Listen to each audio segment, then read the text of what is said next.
Recording in progress. So welcome. This is broadcasting from Nederland, Colorado. This is the Embracing Possibility Leaders Lab for Religious Education. I have three announcements. I'm Katie Covey at the DRE for Soul Matters. The first announcement is that we're offering Widening the Circle webinars so that you can know how to implement the things that our four research crew learned about widening the circle, about the culture of white supremacy, and about the eighth principle.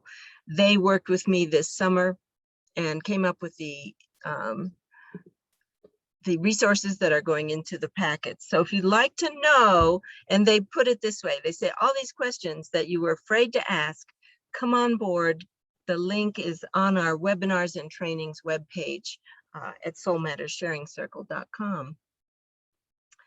There's, of course, going to be questions afterwards as well. Second announcement, there it is.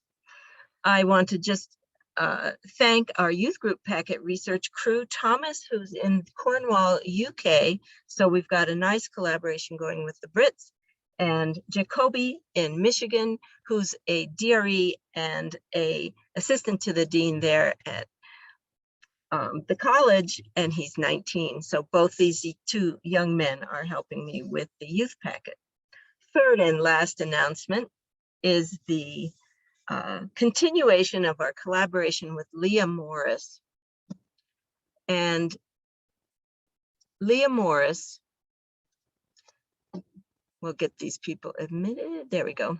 Leah Morris, who, as you probably know, was our commissioned songwriter for Soul Matters last year. This year, she's offering a story, one of our wisdom tales, as well as a song that she has written especially for that wisdom tale. So the information about her stories and songs is on page 20 of the Embracing the Possibilities packet. And I commend those to you. I've been watching them and they are beautiful and just amazing. So with those three announcements said, I would like to jump into what we do in this Leaders Lab. So first I give an overview of the packet so you know what I was thinking as I wrote this. That might help you. Maybe it won't, but certainly it might. And then we'll do that'll take about 20 minutes, and then challenges, opportunities, and takeaways for anyone who is on the call. Welcome to our listening audience as well, who are watching the recording. I know there's about 40 people who get on and watch this, so yay for you and for getting prepared for Embracing Possibilities. We have six lessons in September because I couldn't choose just one. And of course, this is our very first packet for multi-platform. So I put in 6, and as always, they're building blocks, so you don't have to use them all. You can pick and choose. The 6 are possibilities in and among us, hidden possibilities, the possibility of building a better world, what dreams make possible, the possibilities when you approach life with an open mind and an open heart. And the last is the possibility of forgiveness, which has some connections to Rosh Hashanah for our Jewish cousins. As you know, we have multi-platform this year, and we have Widening the Circle stories, and we have wisdom stories. So it's been a very exciting and rich packet to write this year. From the worship packet, I have an opening. Come into this place with your whole self. The parts that are raw and exposed, the part that is seeking the truth, the new, the possibility. We have a new structure this year for those of you who have been with Soul Matters for a while.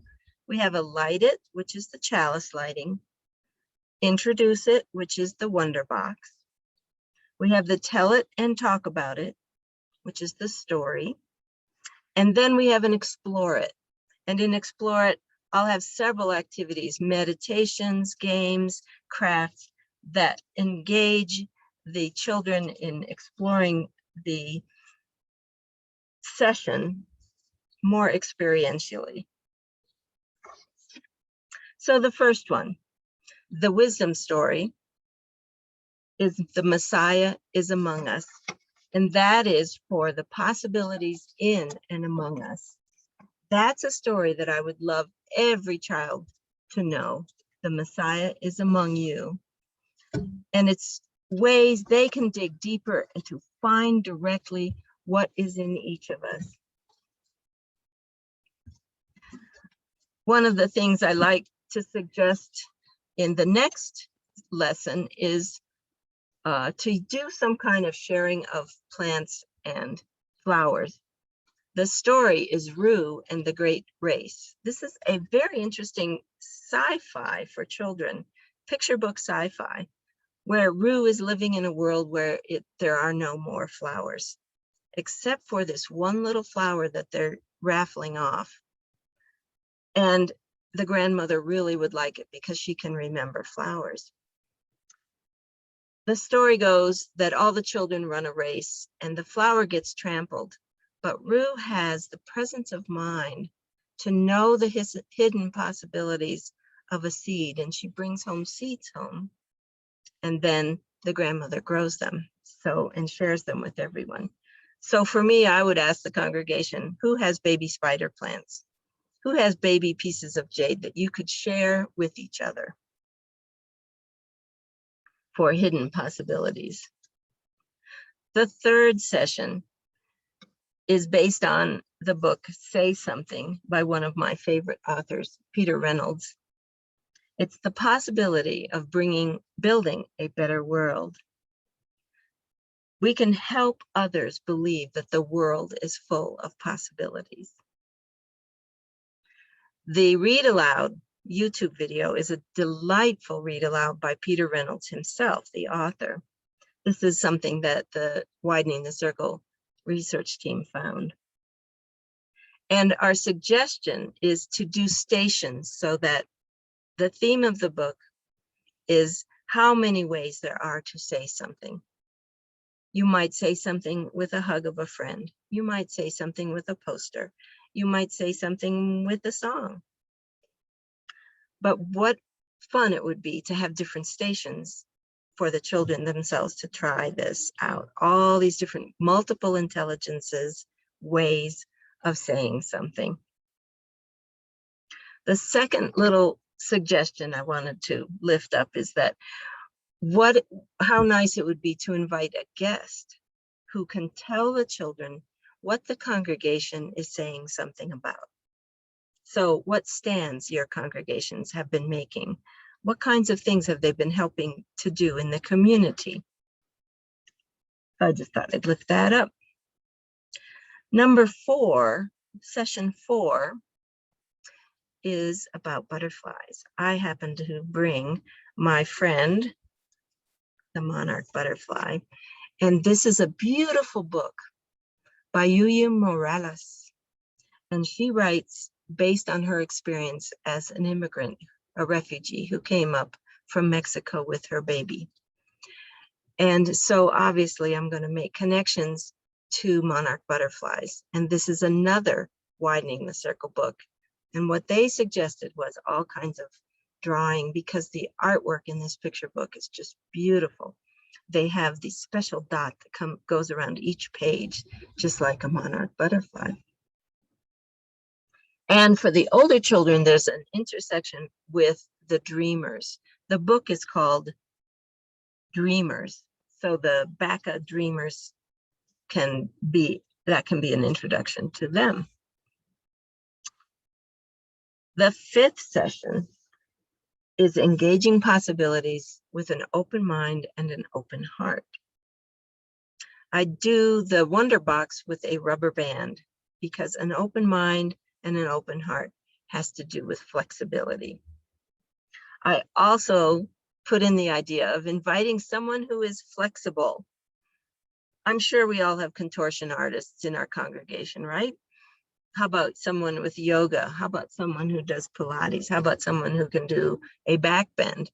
Even a child who could do a back bend and a round off, to illustrate the flexibility, the possibility of an open mind and heart. This is where Leah's story comes in. This session, she did the maybe yes, maybe no story. That's about the farmer who says he loses his horse and the neighbor says, oh, how awful. And he says, maybe yes, maybe no. But then some soldiers come to take away, no, then his son finds it and they say, oh, how wonderful. And the farmer says, maybe yes, maybe no. Then some soldiers come to take the son to war, but the son has fallen off the horse and broken his leg, so they don't take him. And the farmer again says, maybe yes, maybe no. She tells it much better than that, and with a beautiful song at the end. So I commend that to you. The second wisdom tale, it's not really a traditional wisdom tale that comes emerging through faith traditions, is Answer Mountain. Maybe yes, maybe no. And the answer is yes, the answer is no. And then finally, the answer is under construction. I love that. And that is done by one of the UU people, Marge Squire's daughter, Louisa. All right, last lesson is about the hardest word. That's the story. And of course, this is forgiveness for Rosh Hashanah, which I think is really good for Unitarians and Unitarian children to engage with forgiveness. If you think about it, the Catholics have a ceremony for forgiveness. That's reconciliation or confession. The Jews have the Days of Atonement, which is Rosh Hashanah and Yom Kippur. We don't have any ceremony of reconciliation when we make mistakes. I think that plugs into our perfectionism in the hopefully older days and our idealism. Oh, of course we don't make mistakes, we're UUs. However, we do, because we're human and we all know that. So we might as well talk about brokenheartedness, mistakes, and how we forgive each other. So that's why I put this session in for the children. The hardest word is I'm sorry. Maybe it's just sorry, I think. And it's a delightful program. And I brought my shofar. This is a ram's horn. It's an actual animal horn from a ram. This was from Israel, from my Jewish relatives. And it's blown, this particular shofar, they cut off the tip so you can blow it like that. It's not a very nice sound. It's harsher than a trumpet. I'm not going to do it on the recording because I don't think it would be very nice to your ears. But the harshness of the sound reminds the Jewish people of the things that have accumulated on their heart that they need to shake off with this sound. And it's a wonderful thing to do with children because it's so tactile. There are bigger ones, there are smaller ones. And in the packet, there's some videos that you can show a shofar if you don't happen to have access to somebody who has connections with Judaism who could share it. Pre-COVID days, every kid blew it, but I don't think that would be a good idea right now. And we did use a sanitizer to clean it, but even then, I wouldn't recommend it. The last part of this packet that we're doing these days is a packet of all of the stories, wisdom stories, widening the circle stories, and even some non-story for all ages, which we called message moments. So we're piling all those in because we got all this feedback that everyone wants more for all ages, more family ministry stories. So the first section is all of the stories in the packet. So you and your worship leader, minister, or whoever can go through and say, oh, let's do the Messiah is among us as a for all ages in family ministry. See how that works. And then you can have an RE time that is connected to that. I'm trying to help do that multi-generational connection. Now, what if you have other times when you don't need to be connected to the RE lesson. We have all of the wisdom tales and the widening the circle tales in the second section. Those are the ones we said, oh, we can't write a whole session for every one of these 6 more, but certainly we want to point out that these are beautiful, embracing possibilities. Wisdom tales that, as always, you can use as building blocks. Now, what I'd like to do is invite everybody on, if you'd like, and you can always lurk, to share any of the challenges you're experiencing. Oh my gosh, yes, it's August. This is like challenge month, isn't it? So why don't I put Jenny on the spot, and want to go first, Jenny?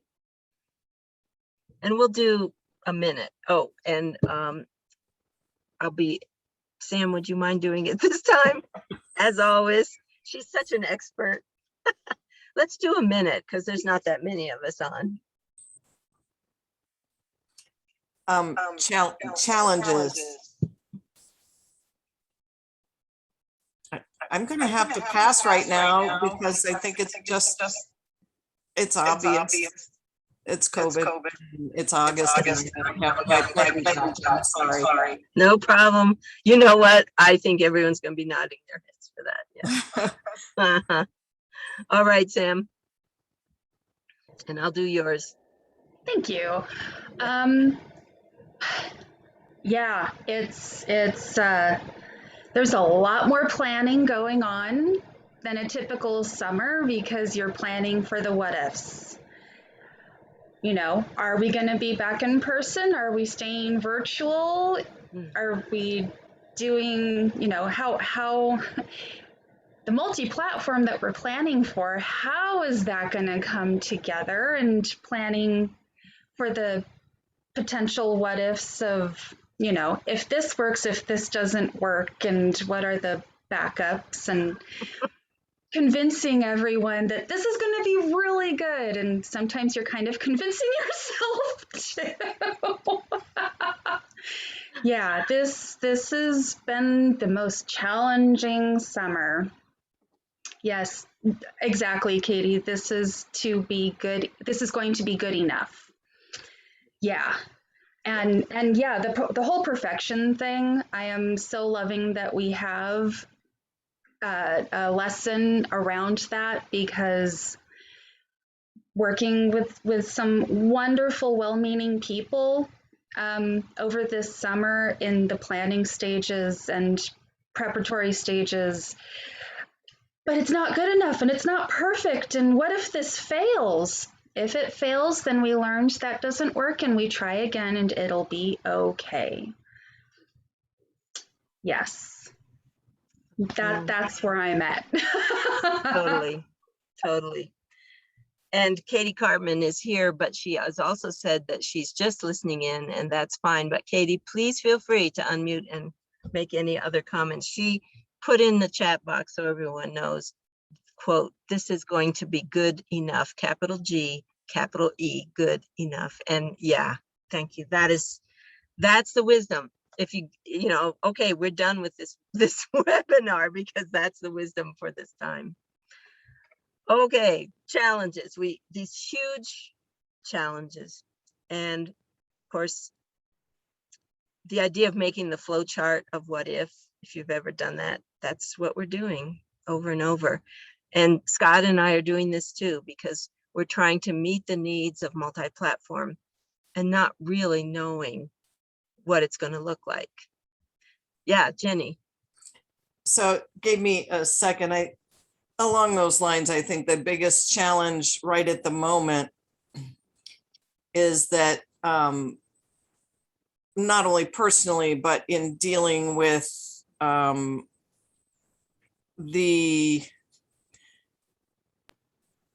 think we've reached a new level, or a different level of exhaustion and frustration, and really a little with people I'm working with, and they're tired of reinventing, and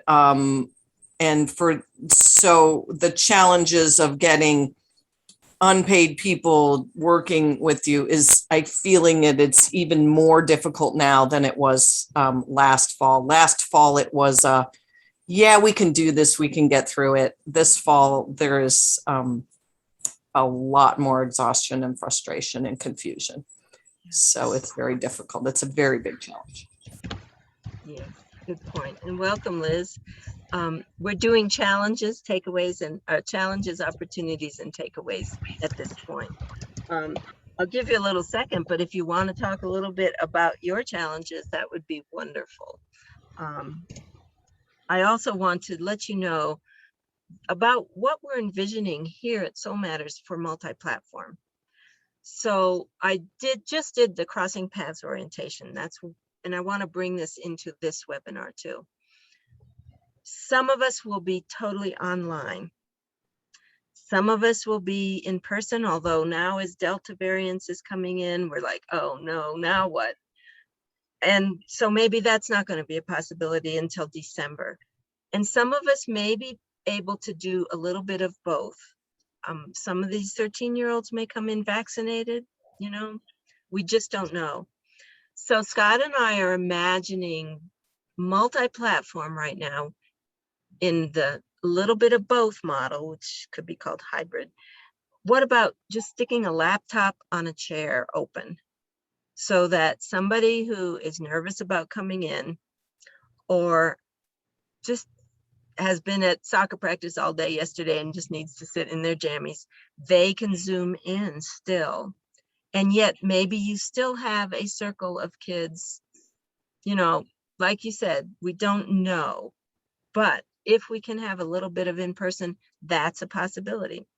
And of course, Sam, what you shared, which is your church is putting, oh, tell you what, why don't you share about the technology your church is putting up? Oh, yeah. So they're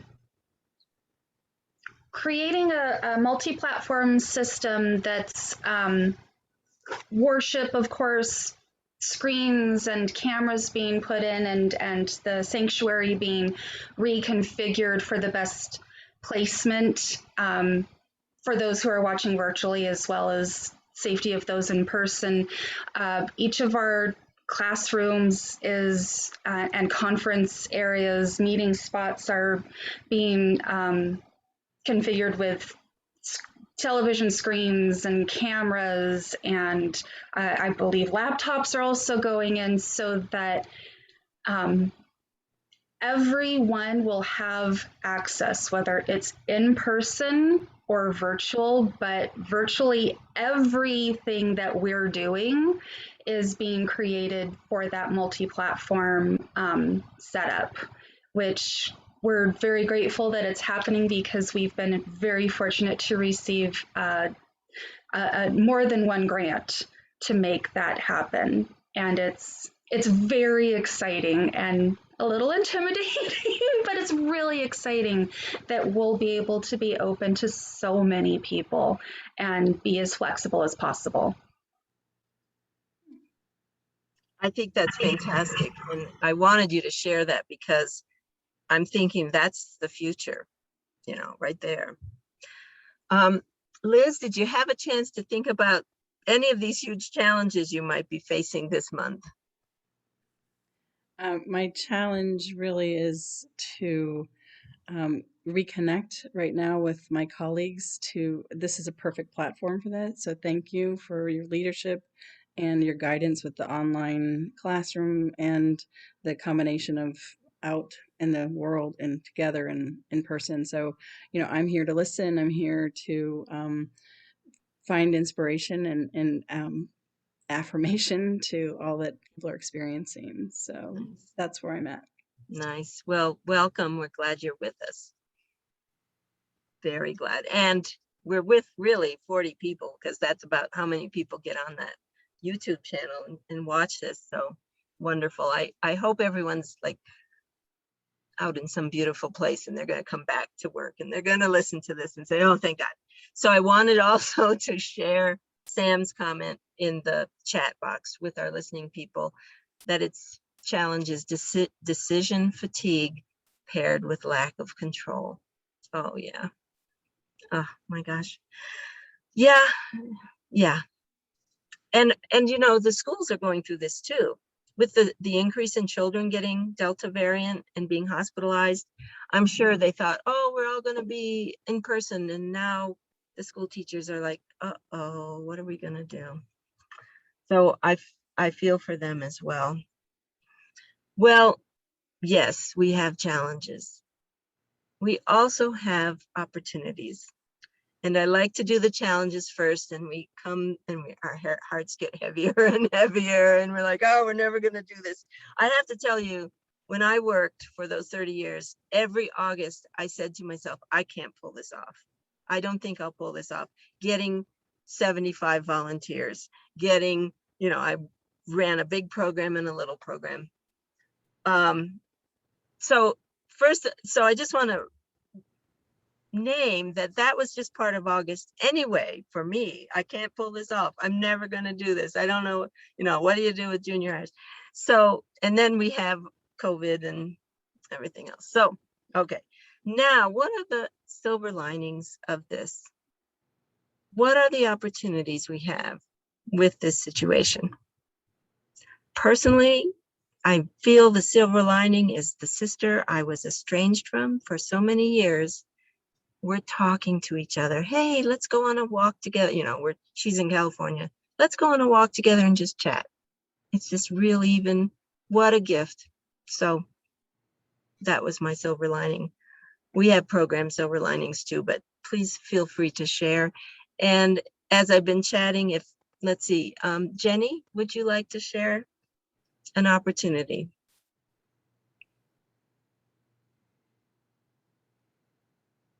And you have to unmute.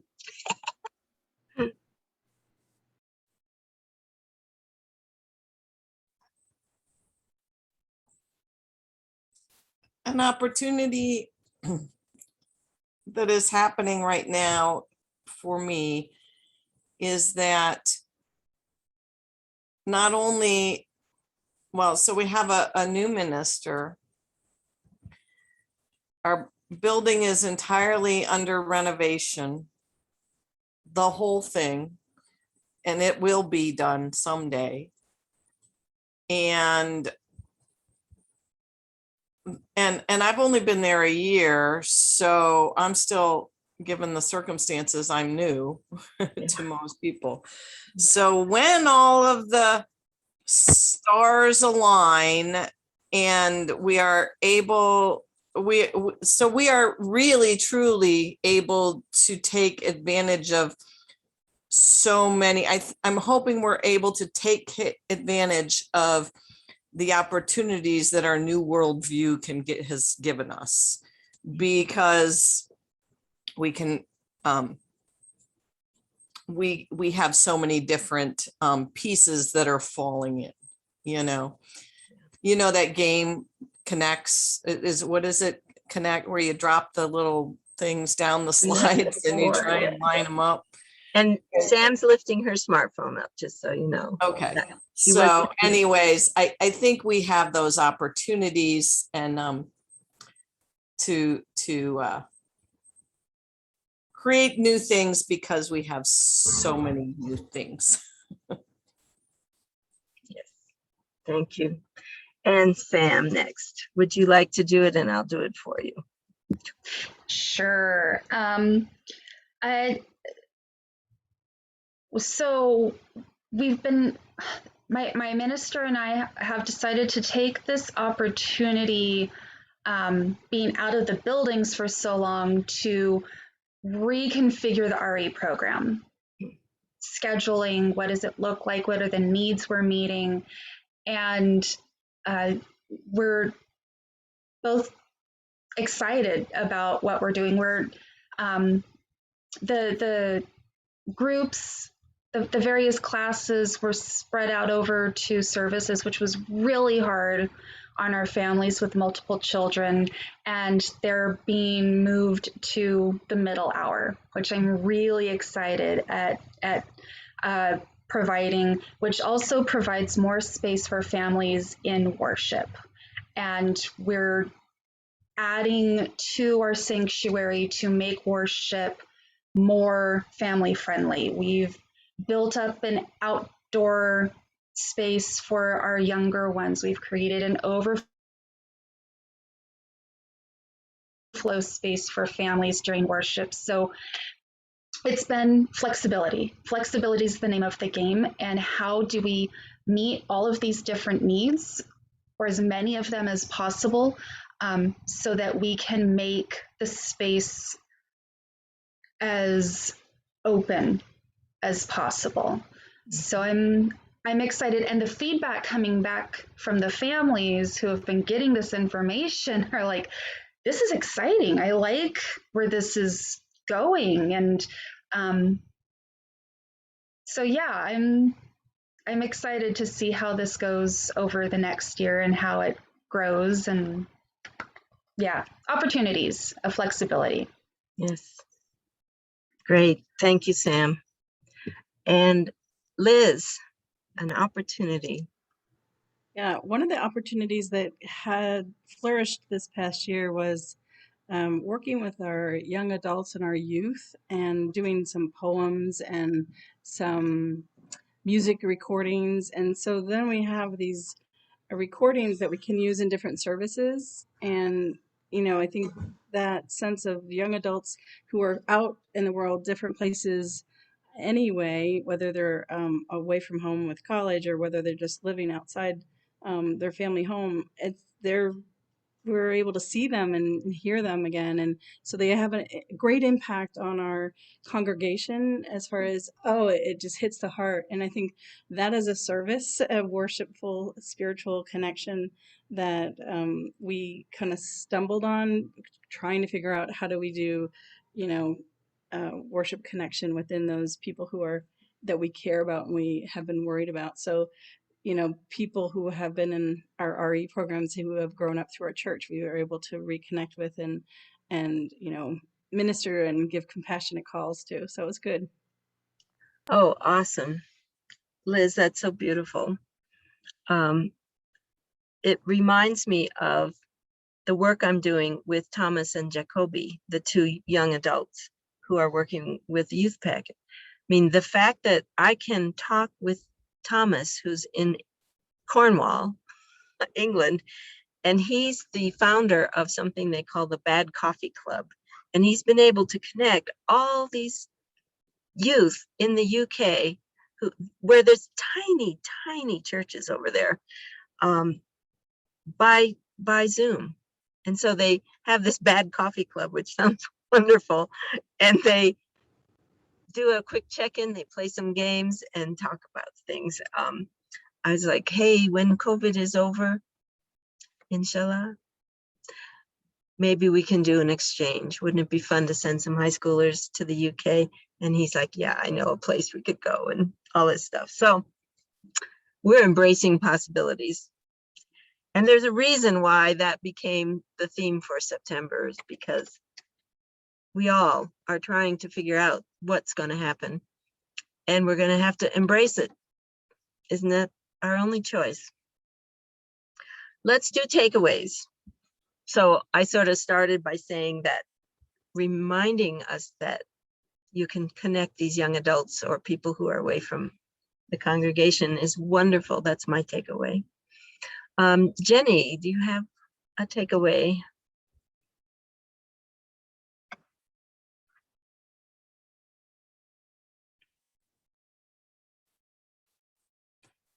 Yeah, I like that with the connections, because it's good to hear what you've been doing, and we're looking at reinvigorating, reaching out to our emerging adults.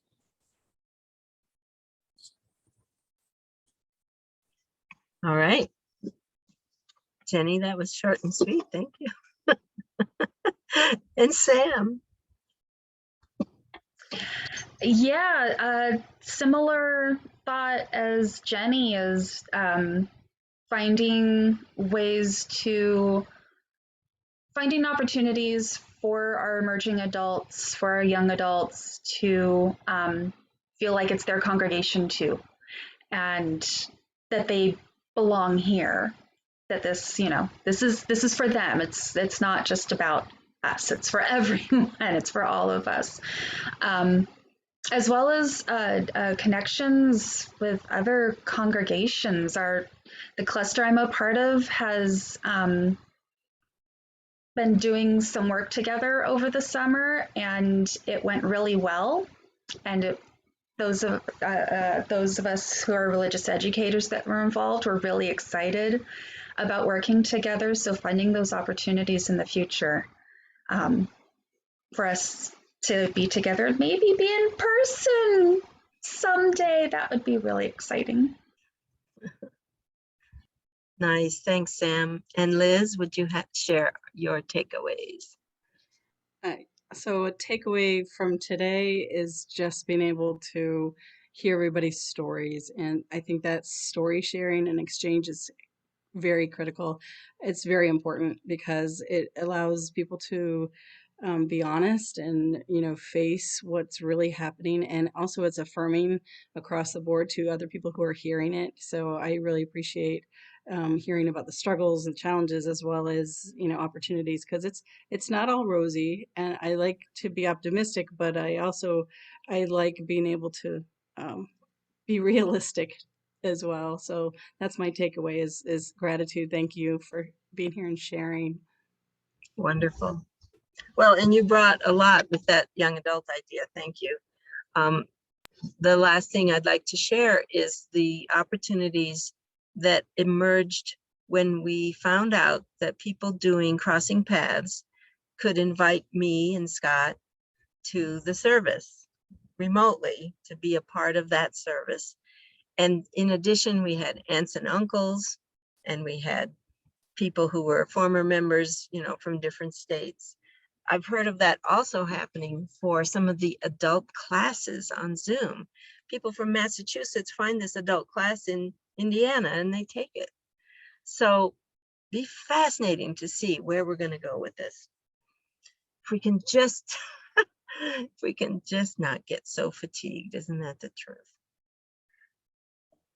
Last comments from anyone as you've heard everyone speak? I always like to do that with reflection circles with the kids when we share joys and sorrows.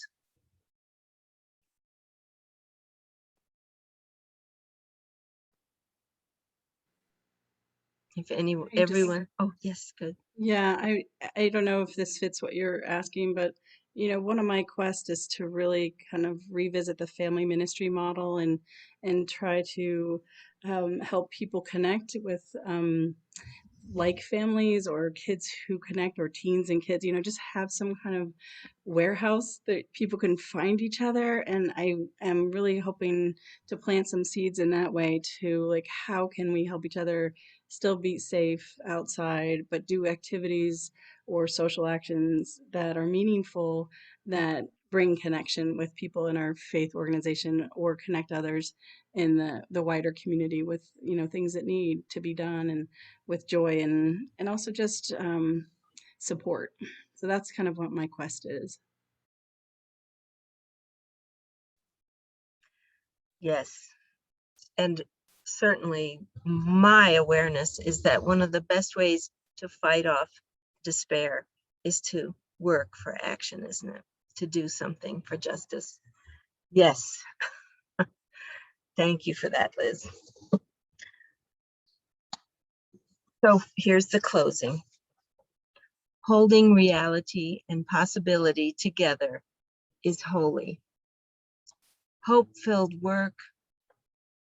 It's hope-filled work of humanity if we choose it again and again in love. Good luck with this holy work that we're doing, everybody, and blessed be. Amen.